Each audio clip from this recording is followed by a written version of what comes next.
Hello guys, അപ്പോൾ ഇന്ന് നമ്മൾ പങ്കുവയ്ക്കാൻ പോകുന്നതുണ്ടല്ലോ ഇന്നലത്തെ നമ്മളുടെ ഏകാദശിയുടെ വിശേഷങ്ങളാണ് കേട്ടോ.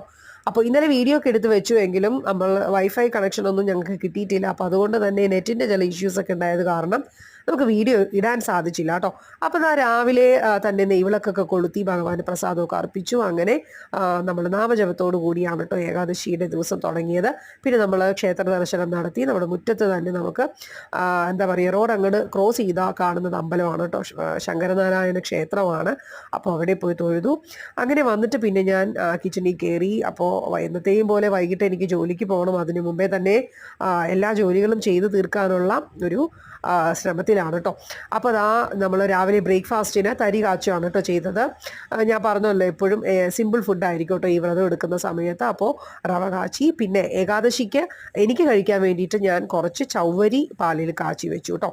അപ്പോൾ ചവ്വരി എന്ന് പറയുന്നത് ഏകാദശി ദിവസം കഴിക്കാനായിട്ട് പറ്റിയൊരു ഭക്ഷണമാണ്. അപ്പോൾ ഞാൻ വ്രതം എടുത്തത് ചവ്വരി കഴിച്ചുകൊണ്ടാണ്. ചവ്വരി പാലിൽ കുറുക്കിയിട്ട് അതാണ് കഴിച്ചത്. അത് ഒരുപാടൊന്നുമില്ല, കുറേശ്ശെ ആ ഒരു വിശപ്പ് കെടാൻ വേണ്ടി മാത്രം മിതമായിട്ട് വേണം കേട്ടോ കഴിക്കുക.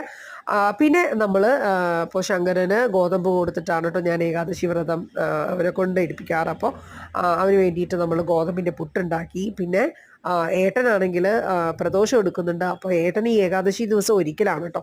അപ്പോൾ ഏട്ടന് ഞാൻ ചോറിന് കഴിക്കാൻ വേണ്ടിയിട്ട് ഉരുളക്കിഴങ്ങ് കറിയും തക്കാളി കറിയും ഉണ്ടാക്കി കേട്ടോ.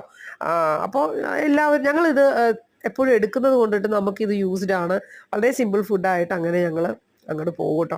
അപ്പോൾ ചോറിന് കറിയായിട്ട് കിഴങ്ങ് കറിയും പിന്നെ നമ്മുടെ തക്കാളിക്കറിയും.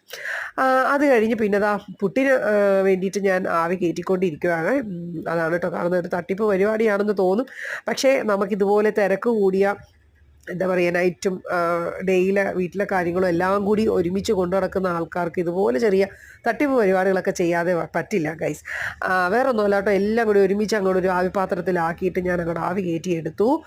കാരണം എനിക്ക് ഇപ്പം തന്നെ മണി ഏകദേശം 11 മണിയോട് അടുക്കാറായി കേട്ടോ. അപ്പോൾ എനിക്ക് ഇനി ഉറങ്ങണം. അപ്പോൾ അതൊക്കെയുള്ള കാരണം ഞാൻ പെട്ടെന്ന് തന്നെ പുട്ട് ഒറ്റയടിക്ക് ആവി കയറ്റിയെടുക്കാം കേട്ടോ ചെയ്തത്. പിന്നെ ഇത് നമ്മുടെ ശർക്കര അപ്പമാണ്. ശർക്കരയും ഗോതമ്പ് മാവും പിന്നെ പഴമൊക്കെ കൂടി ചേർത്തിട്ട് മിക്സ് ചെയ്ത് വെച്ചിരിക്കുകയാണ് ശങ്കരന് വൈകുന്നേരം കഴിക്കാനായിട്ട് ഉണ്ടാക്കാനായിട്ട് അപ്പമാണിത്. അപ്പോൾ ഇതൊക്കെയാണ് കേട്ടോ ഏകാദശി ദിവസത്തെ വിശേഷം. അപ്പോൾ ഇനി അടുത്ത വീഡിയോയിൽ കാണാം. താങ്ക്